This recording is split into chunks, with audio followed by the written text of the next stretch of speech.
The Vikings were only the final wave of barbarians to sweep down from the north in the Dark Ages, bringing destruction to what had been the orderly Europe of the old Roman Empire.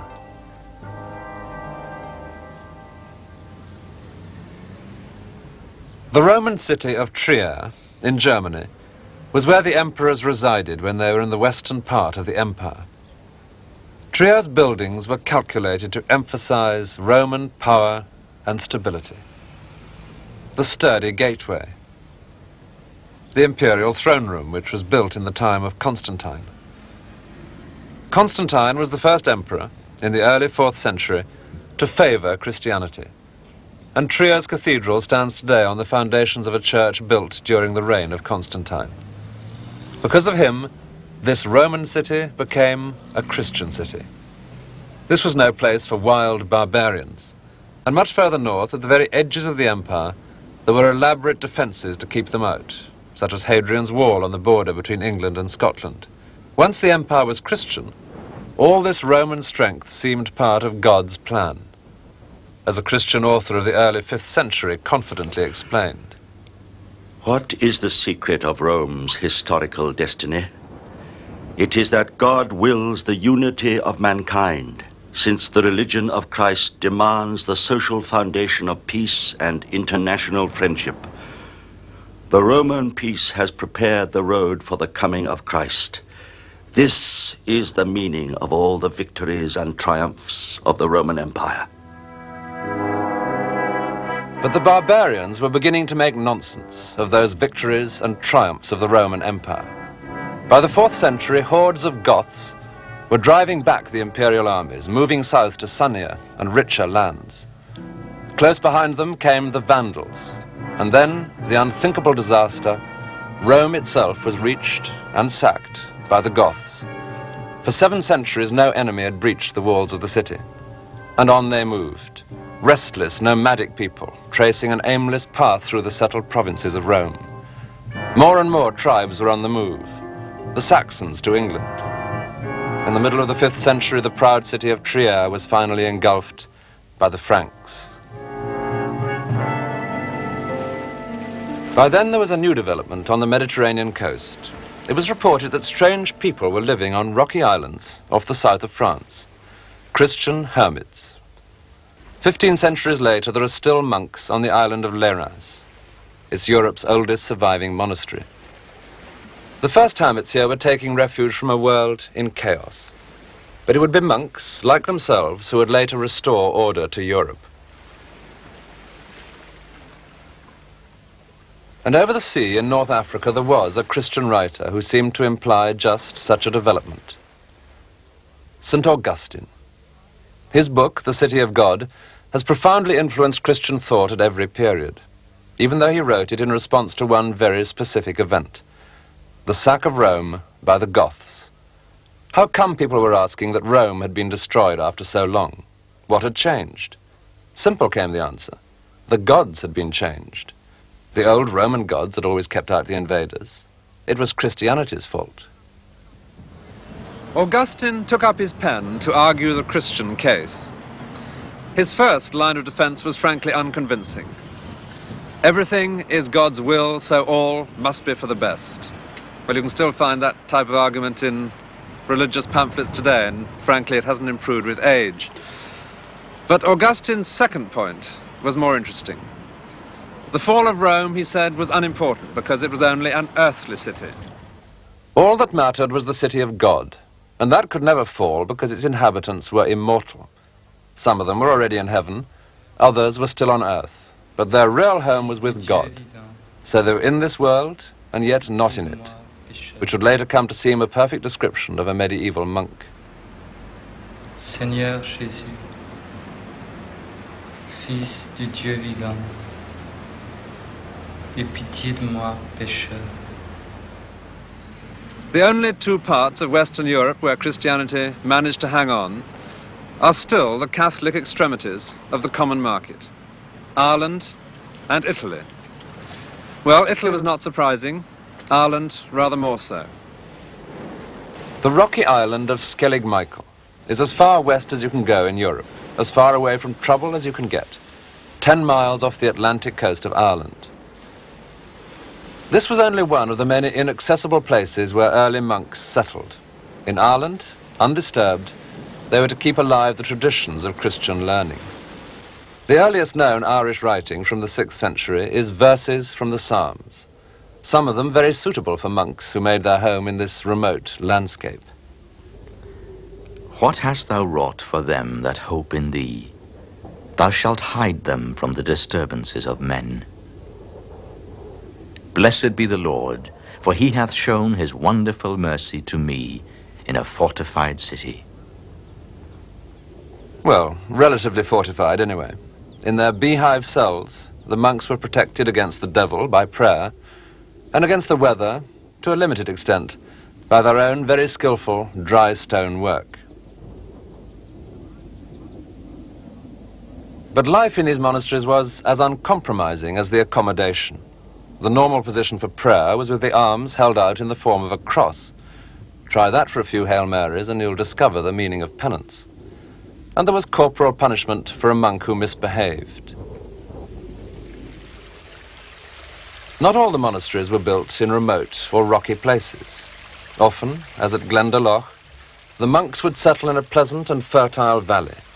In such a place, the abbot became the natural leader of the district.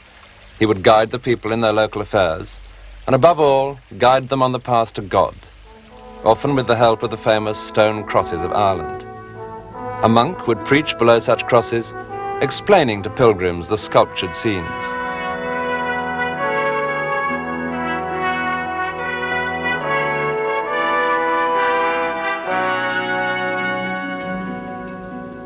With their favorite swirling patterns, monks worked away in their monastery cells to decorate the gospel manuscripts.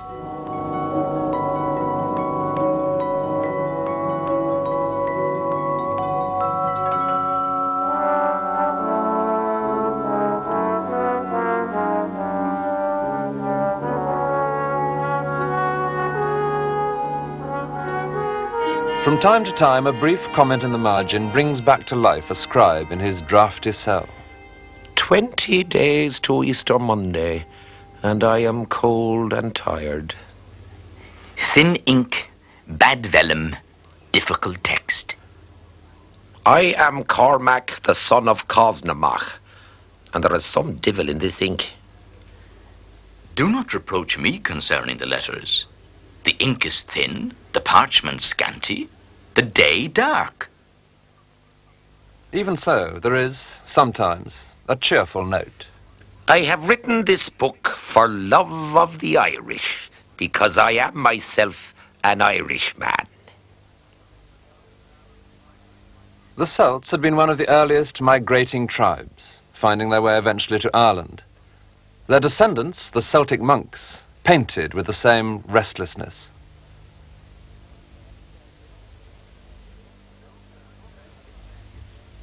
They also had the same itchy feet.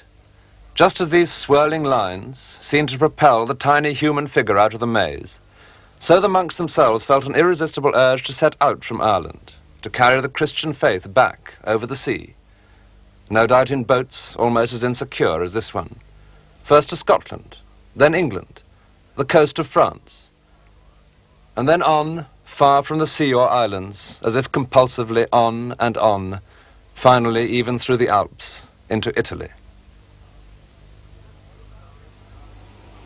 A statue of an Irish saint, Columban, watches over a North Italian landscape in which a place name, Mezzano Scotti, echoes those distant days when the Irish were here, and when, to the eternal confusion of schoolboys, the people who lived in Ireland were called Scots. It was near here that Columban's wanderings came to an end. At Bobbio in 612, he founded a monastery. It was almost an impertinence. Only a few hundred miles from Rome, here was a center for what had become a specifically Irish form of Christianity.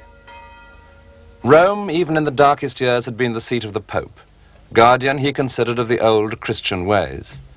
Ireland, in its isolation, had developed its own art and ceremonies, even its own date for celebrating Easter.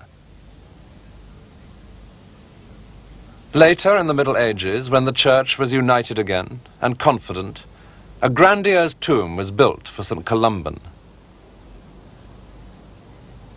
It showed the saint kneeling humbly to the Pope and receiving, in token of esteem, a precious vase. Well, the story was a pious fraud, like the vase which he is supposed to have presented. The Pope in Rome had no time for eccentric Irish monks. He already had a Roman variety of his own. It was St. Benedict, an aristocratic hermit, fed daily in his cave by a friendly raven, who first organized the Italian hermits into settled communities. There is still a monastery on the site of St. Benedict's own cave, at Subiaco near Rome. But the rule which Benedict wrote for his monks was much more gentle than the rigorous ways of the Irish.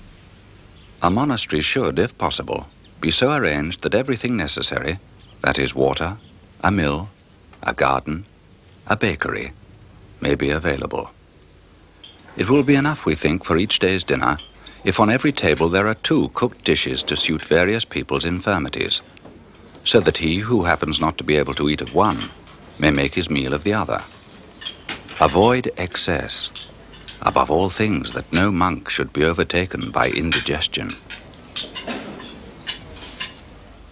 Pope Gregory sent Roman monks on a mission to England at exactly the same time as the Irish monks were wandering south to Italy. And it was to be in England that the clash between the 2 groups was resolved.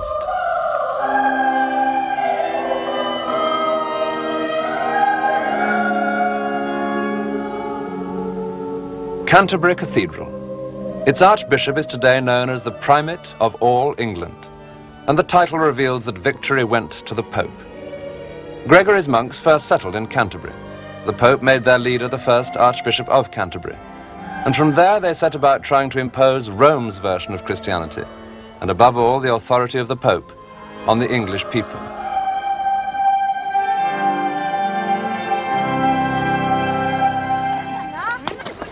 They are not angels, but angels, Pope Gregory is supposed to have said on seeing English boys being sold as slaves in Rome. The industrial landscape of Jarrow in Northumbria was the home of the man who recorded that story. In the monastery here there lived the monk and historian now known as the Venerable Bede. It's typical of Bede that he carefully labelled the tale of the angelic English boys a story handed down by tradition. He was a serious historian and he had a fascinating subject. Here at Jarrow he was able to look back on more than a century during which the Christianity of Rome had struggled against the Celtic Christianity which had been here before it, especially over the matter of Easter.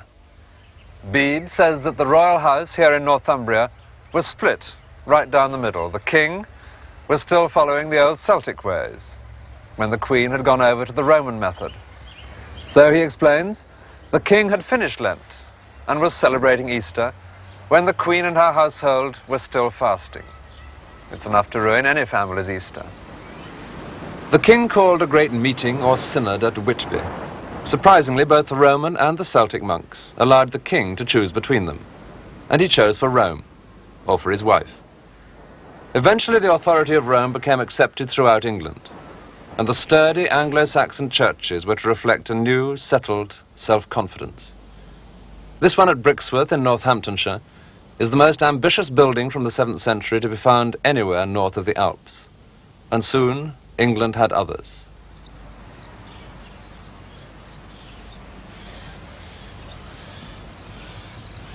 Nowhere else in Northern Europe at the time was there this sort of stability. While the Saxons on the continent were still worshipping pagan gods, their Anglo-Saxon cousins were building for Christ. And if he wore around his head a faint memory of the sun, well, that only suggested how far these people had come from their pagan origins. All over Europe there are prehistoric shrines which make magic from the predictable movements of the sun. This is a burial chamber nearly 5,000 years old. The men who built it wanted their dead heroes to feel the touch of the sun at the precise moment when the world most needed its reviving powers, at midwinter. Today there is still at midwinter sunrise that magical moment when the rays slide past the carefully placed obstacles of stone along the 60-foot corridor and at last light up for a few precious seconds the central chamber.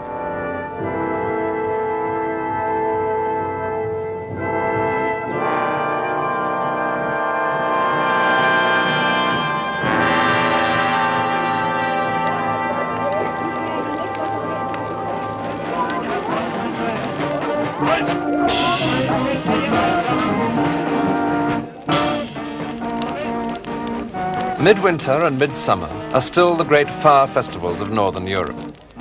The pagan practices of this part of the world were to prove an irresistible challenge to Anglo-Saxon monks from England. When they arrived, human sacrifice was already a thing of the past, but not yet the far distant past. It figures largely in the earliest full account of these regions, written by the Roman author Tacitus. Tacitus spoke of joyful celebrations accompanying the travels of an earth goddess. But the ritual to make sure that she and the earth remained fertile had sinister undertones.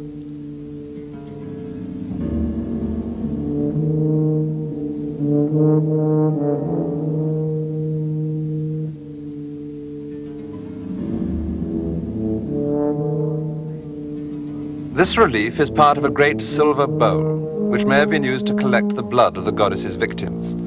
Tacitus provides further dark details. After this, her robes, and if you will believe it, the goddess herself, are washed in a sequestered lake. Slaves are the ministrants, and are straightway swallowed by that same lake. Hence a mysterious terror and ignorance full of piety, as to who and what it is, which men behold by that lake only moments before they die. This area of marsh and water at Grauballe in Denmark is one of several bogs which seem to have proved Tacitus right. The earth here is a sort of peat, which has a remarkable quality of preserving bodies. Over the years, these bogs have yielded up a macabre collection of leathery corpses, some of whom may well have been sacrificial victims. When this man was found recently in that very bog, the locals recognized him as a drunken peat cutter. Scientific analysis proved his throat had been slit 1,600 years ago. This man had died 2,000 years ago, and he seems to confirm Tacitus. No one may enter the sacred grove unless he is bound with a cord by which he acknowledges his own inferiority and the power of the deity. If these people were sacrificed to an earth goddess, well, the earth has faithfully kept them. This is the body of a 14-year-old girl, found just as she died, with her head shaven and her eyes blindfold.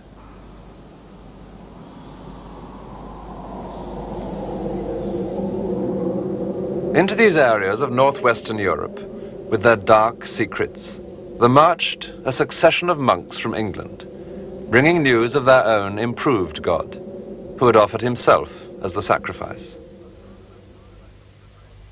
By far the most successful of these brave men was St. Boniface from Devon, who spent nearly 40 years converting, baptizing, with persuasion as his only weapon in a violent world. He finally fell victim to a pagan sword, and it was said that he only held up a book to protect himself. For centuries, this has been venerated as the actual book, with neat slashes cut by some pious hand into both ends of it. The small town of Dokkum in the north of Holland is where Boniface died. Here, in Protestant as well as Catholic homes, he and his book can be found today.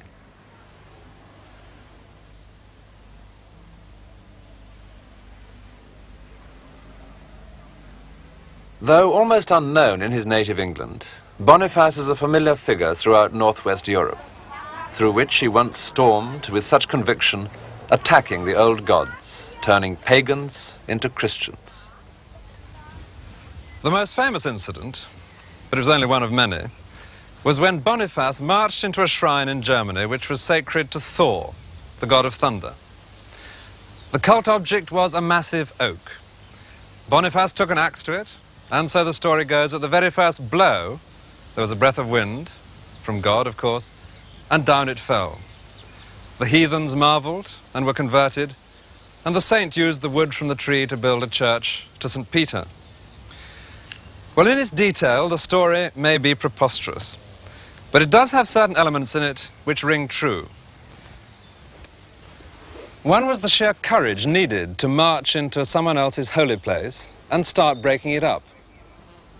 and the other was St. Boniface building a church to St. Peter with the same sacred wood. Christianity has had a subtle way of absorbing, where necessary, the earlier religions. This great spreading oak seems more of a partner than a mere support to the little Christian shrine it now contains. 3 times Boniface travelled all the way to Rome to submit himself to the Pope and to receive his instructions. He was ordered to concentrate on the conversion of the Germans, and it was through his efforts that the authority of Rome was first extended to much of what is now Germany. The city of Fulda has grown up around the great abbey which Boniface founded, as the headquarters for himself and his missionary monks. And it's at Fulda that the Roman Catholic bishops of Germany still meet for their annual conference. In Boniface's abbey here, a century after his death, the great hymn, Veni Creator Spiritus, was first written. Come, Holy Spirit.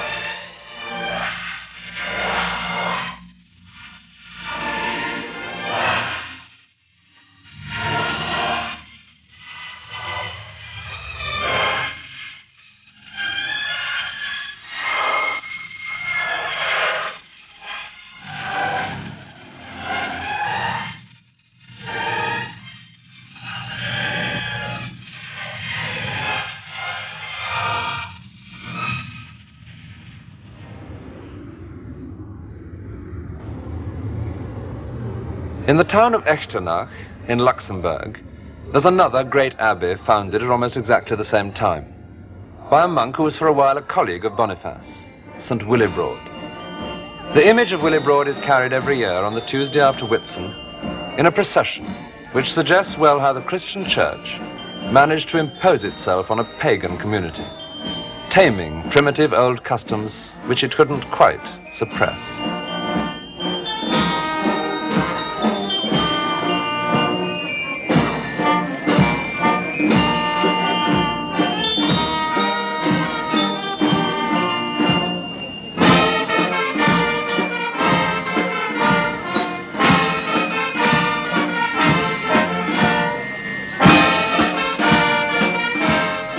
For centuries, back beyond memory, pilgrims have come from miles around to join in an exhausting ritual which has all the mind-numbing repetitiveness of authentic, primitive folk dance.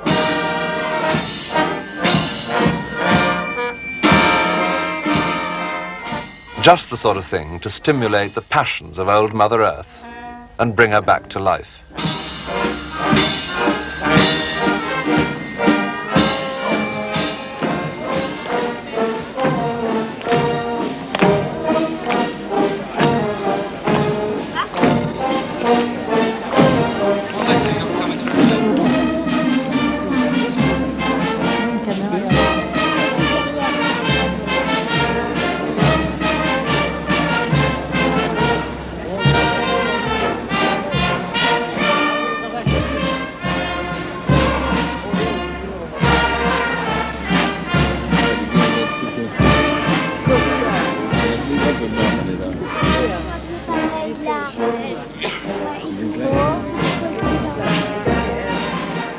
After an exhausting dance round the entire town, the people find themselves, naturally, where the good bishop has always been leading them, at the Christian Basilica.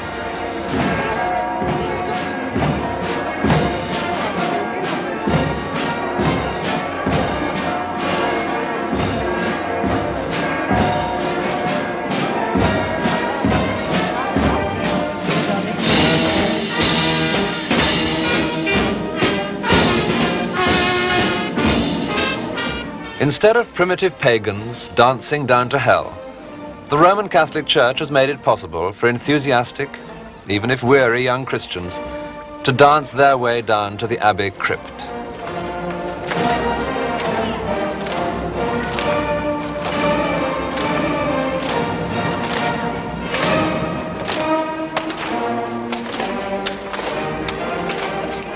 Here, in the crypt, they'll get the benefit of a new sort of magic. that of being close to the relics of a saint. In the shrine are the remains of Willie Broad himself.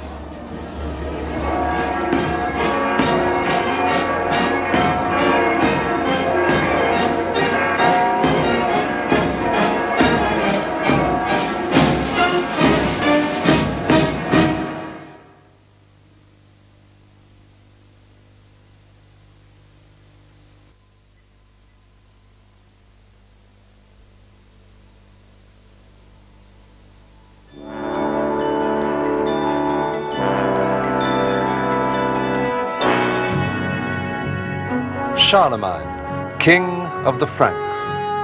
In him the monks found a most effective ally. They had converted by persuasion, Charlemagne would convert by force. He was not the first Frankish ruler to link Christ with the sword. The first king of the Franks to be baptized had been Clovis. A contemporary historian described the event.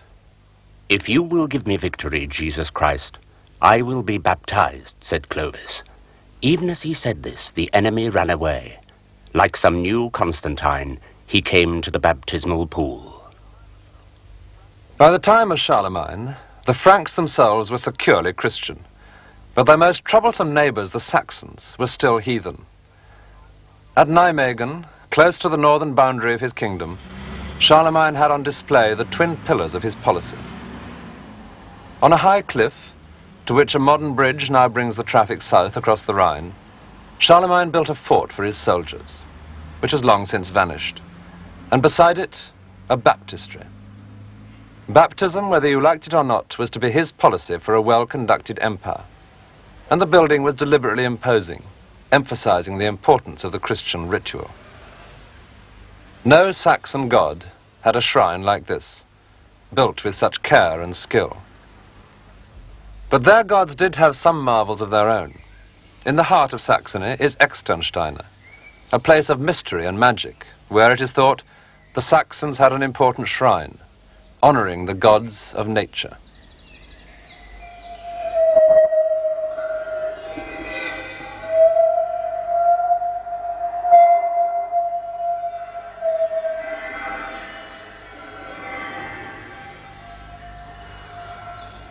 These rocks have seen the change in Europe's gods at its most brutal. A Frankish army smashed the pagan shrines, stole the gold and silver ornaments, and so introduced the Saxons to a better god. The commander of the army was Charlemagne, and being converted by Charlemagne was a very different experience from being converted by Boniface. Refusal to be baptized carried the death penalty in Charlemagne's Book of Rules. State Christianity, long familiar in the Eastern Empire, was returning to Europe. In Paderborn, not far from Externsteine, there was a crucial meeting which was to set the pattern for the future. Where the cathedral now stands, Charlemagne had built himself a palace, part of which has now been excavated. And in 799, a pathetic figure came here to visit him. He was the Pope, Leo III. Leo had recently been set upon during a religious procession in Rome by a bunch of rival clerics. They had made an attempt to put out his eyes and to cut out his tongue, and by way of explanation they had accused him of perjury and of adultery. He came to Charlemagne to ask for help. Nobody knows what the two of them talked about that summer of 799 here in Paderborn, but it's reasonably certain that they must have made some sort of deal by which the Pope would crown Charlemagne emperor. Certainly Charlemagne gave Leo his support, and the following year he traveled to Rome to show as much. The climax of his visit came in the church of Old St. Peter's. On Christmas Day, 800, when the Pope was celebrating Mass, Charlemagne was kneeling devoutly. And he later claimed to have been displeased when the Pope suddenly popped a crown on his head. Well, politicians make a habit of being surprised when honors are thrust upon them. The clergy and congregation recognized their cue and burst into shouts of acclamation. Charlemagne emerged from his visit to Rome as a new figurehead for Europe. The first Holy Roman emperor. And while he was in Italy, Charlemagne visited the church of San Vitale at Ravenna. It gave him an intriguing glimpse of what being an emperor could mean, because it was built in the grandest of styles by the Byzantine emperor Justinian.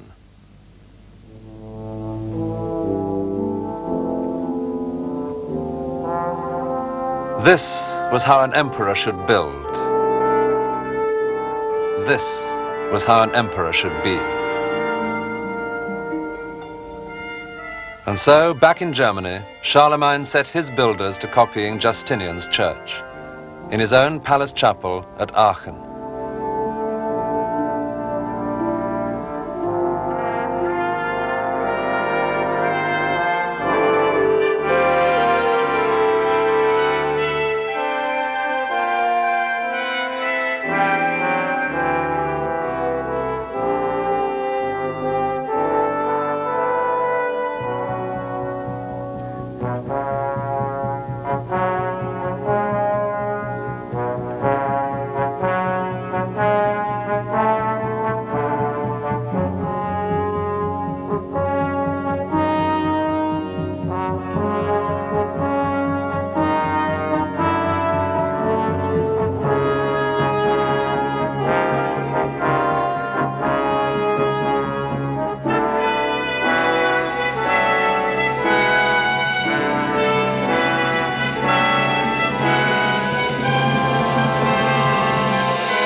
Enthroned as a Christian emperor, Charlemagne developed a high sense of his own mission.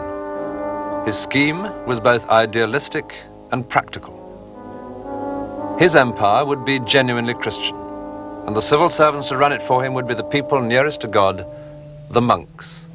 Paracletus autem, Spiritus Sanctus, quem mitte pater in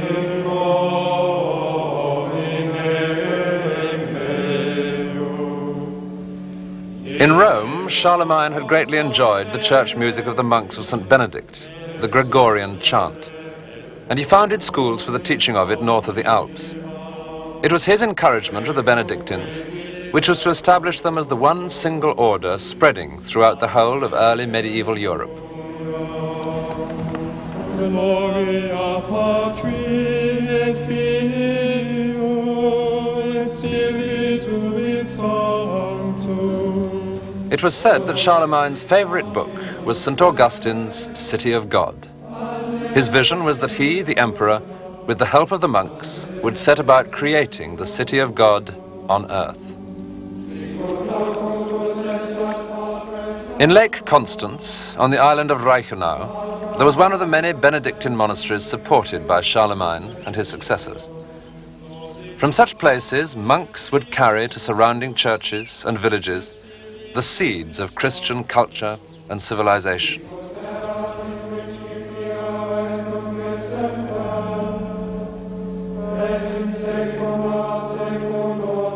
In return for royal patronage, the monks were happy to paint the emperor as a semi-divine figure, crowned personally by the hand of God. Holy Roman emperors felt themselves to be the natural but improved successors of the pagan Roman emperors, who had also been halfway to heaven. The jeweled pulpit at Aachen looks a suitable place from which to preach the truth endorsed by the emperor, while at the same time showing off the emperor's wealth and power. But this pulpit is also studded with pagan ivories, which have no relevance at all except that they were carved in the great days of imperial Rome and were treasured as such.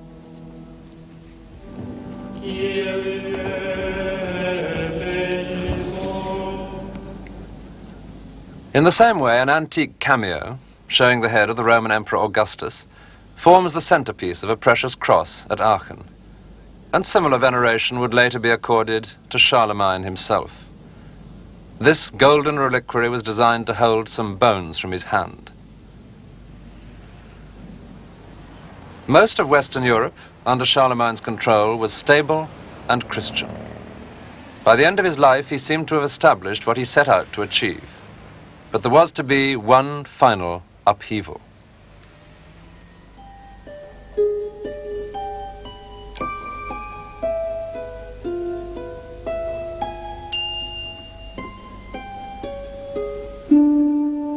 The whole of Scandinavia was still heathen. Already when Charlemagne died, the Vikings were on the move. Each spring they would set off on expeditions across the sea to raid and plunder.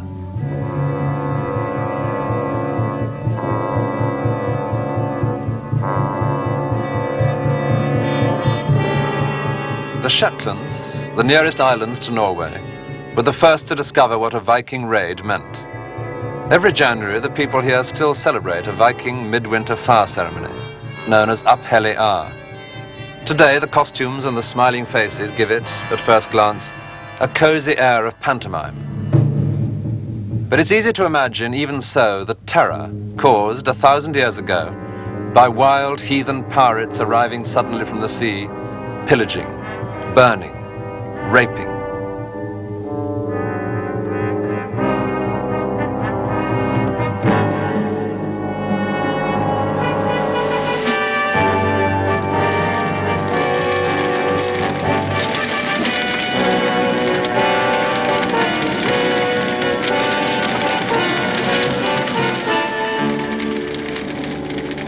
In this ceremony, recreating the traditional funeral of a Viking hero, it's a ship that is burnt, the most important of all Viking possessions, the object on which they lavished their most subtle skills, their best carving, a coffin fit for a hero.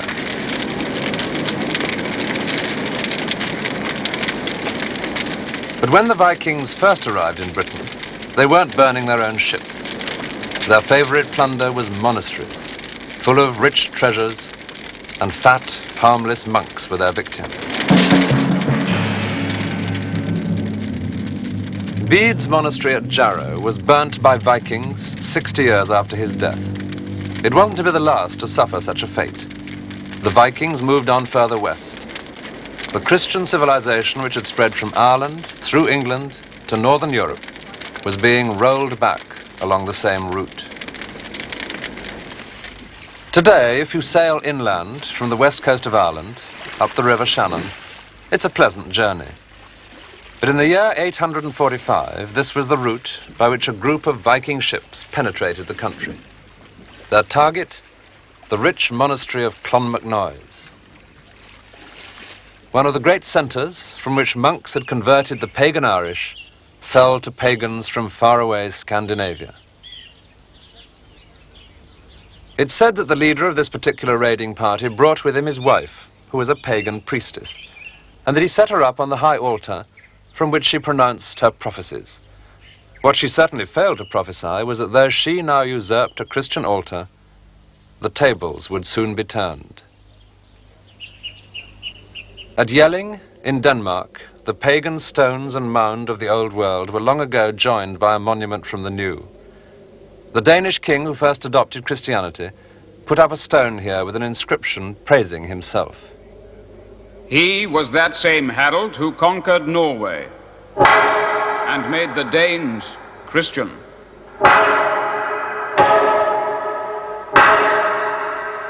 It would be some time before Christ, even in this vigorous primitive form, conquered Norway. But eventually there too the local skill with timber would produce Christian churches more reminiscent of fanciful, upturned ships, complete with weird and savage prows. Europe, finally, was Christian. The Vikings had moved as far and as fast as any of the previous waves of barbarians. The word Viking meant pirate, but they were also known as men from the north, Norsemen, Normans. And it was as Normans that they launched their final invasion into England. But by then, that was just a dispute between rival Christian kings. The people of Europe were settled, but the old barbarian love of movement continued. And it continued now within Christian Europe as pilgrimage. Pilgrims were constantly on the move to Compostela in Spain, to Rome, and even to Externsteiner, which had been claimed for Christianity in the strangest of fashions. Amazingly, these weirdly shaped rocks contain small chapels which were supposed to reproduce exactly some of the holy places in Jerusalem. The work had begun in 1093. It was a time when the Turks were preventing pilgrims from reaching Jerusalem. And only 3 years later, in 1096, the First Crusade would set off to recapture the Holy Land. But some monks from a monastery near here had a different solution. If the pilgrims couldn't get to Jerusalem, they thought, then Jerusalem should come to the pilgrims. And so, from the 12th century, Christians clambered about these rocks, marveling at hollowed-out areas which imitated the original holy places of Palestine.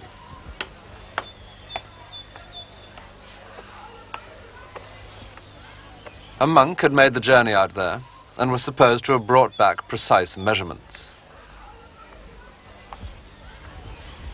The high point of the pilgrimage, all too literally the high point, was a visit to this chapel of Calvary. The pilgrims reaching here were told that this was the same size and the same shape as the chapel in Jerusalem, which had been built above the very rock on which the cross had stood for the crucifixion. So they walked round it with the same sense of wonder as an American today perhaps visiting a replica of the Mayflower, though no doubt their wonder was even more intense. The New Europe then had broad horizons, copying details from faraway Jerusalem in this remote corner of Germany. But there is one feature here at Extensteiner which shows that the Germans were no longer mere provincials. It backs up the theme of the chapels, because it's a great rock sculpture showing the deposition of Christ from the cross. But such a sculpture could never have existed in Jerusalem or Constantinople or ancient Rome. Roman sculpture was purely realistic. This has an added element, something vigorous, exaggerated, barbarian, and the mixture is superb. By the time this was carved, in the 12th century, Christian Europe had found its new identity. In Benedictine monasteries, all along the pilgrim routes, monks were now singing their Gregorian chant in quiet cloisters, full of the strange carved monsters which had so much appealed to their barbarian ancestors. This was Romanesque, the vigorous new style that the barbarians had created from the rubble of the Roman Empire. Et in saecula saeculorum. Amen. Alleluia, alleluia. But the monks weren't only singing in the cloisters. An offshoot of the Benedictines made a Christian virtue of hard manual labor. They were the white monks, the Cistercians. They advanced into many of the uncultivated corners of Europe, and through their efforts, the land was tamed. Today, it's the Cistercians who contrived to grow grapes on the rocky island of Lérins. The monastery of Lérins, too, was now playing its part in this new Europe. In 1073, the abbot had decided he needed a fortified monastery, and he began to build this tower. It suited the new civilization, an expansive Europe in which priests themselves would soon be setting out on crusade, and monks would build fortified monasteries far away in the Holy Land. This was more a stronghold than a retreat. And when the abbot persuaded Pope Urban II to visit him here in 1094, he obtained a remarkable concession. There was to be no earthly authority above the abbot of Lérins except the Pope himself. The monks here were to be the Pope's own men. The Emperor Charlemagne had dreamt of controlling Europe through a network of monasteries. Instead, it was the Pope who achieved it. Many monasteries like Lérins were under his direct control, and all the clergy, through the feudal hierarchy of the medieval church, looked ultimately to Rome. The feudal pyramid was now firmly established. At its top, Pope and Emperor side by side, the Pope in this church painting that crucial inch or two higher. The Emperor with his barons, the Pope with his clergy, just as the castle sits side by side with the Abbey Church in medieval Durham. This strong frontier town in the north of England is not far from the old Roman defense against the barbarians, Hadrian's Wall. In the Abbey Church, which was also Durham's cathedral, the Normans provided a magnificent resting place for two saints whose mortal remains had been grievously disturbed by the Normans' ancestors, the Vikings. The venerable Bede lies here. and St. Cuthbert. After the Vikings had burnt the monastery where Cuthbert was first buried, monks wandered for 2 centuries with his precious bones. Eventually, the monks settled in Durham.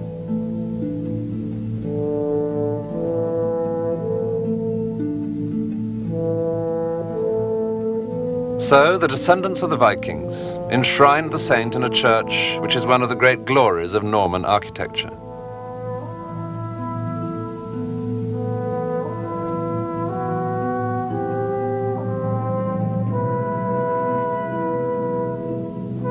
The rounded arches, which the English call Norman, are part of the wider tradition known in Europe as Romanesque, deriving from Roman culture.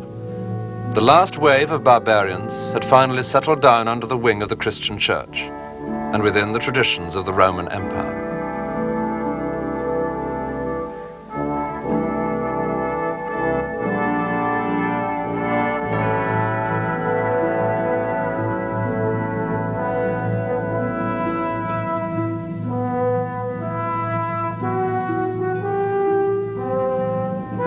Here, within church and cloister, the monks sang, read, taught, and wrote. From monastery to monastery, a vast stream of documents was now perpetually on the move through Europe, above all to and from Rome. Some were trivial. How many cows could a monastery keep? Some were routine, clerical appointments being confirmed at headquarters. And some were on matters of high policy, how to control the local king or baron, how to make sure that the church really towered above the castle.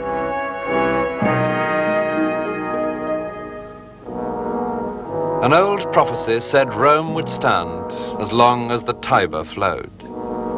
Well, by now the flow of the Tiber was exceeded easily by the flow of the documents. But the remarkable fact was that the descendants of Celts and Goths and Franks and Vikings were writing in one language, Latin, to one place, Rome.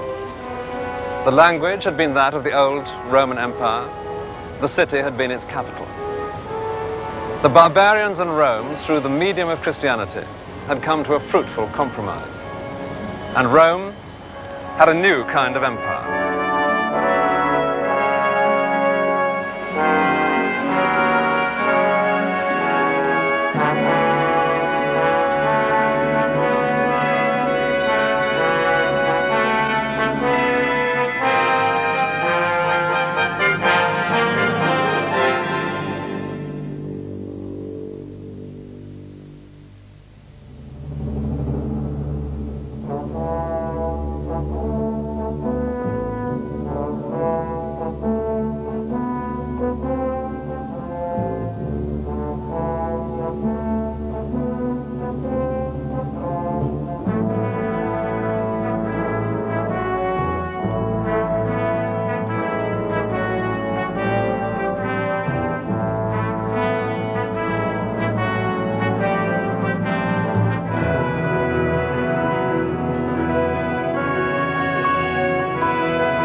In the next episode of The Christians, a student pilgrimage to Chartres.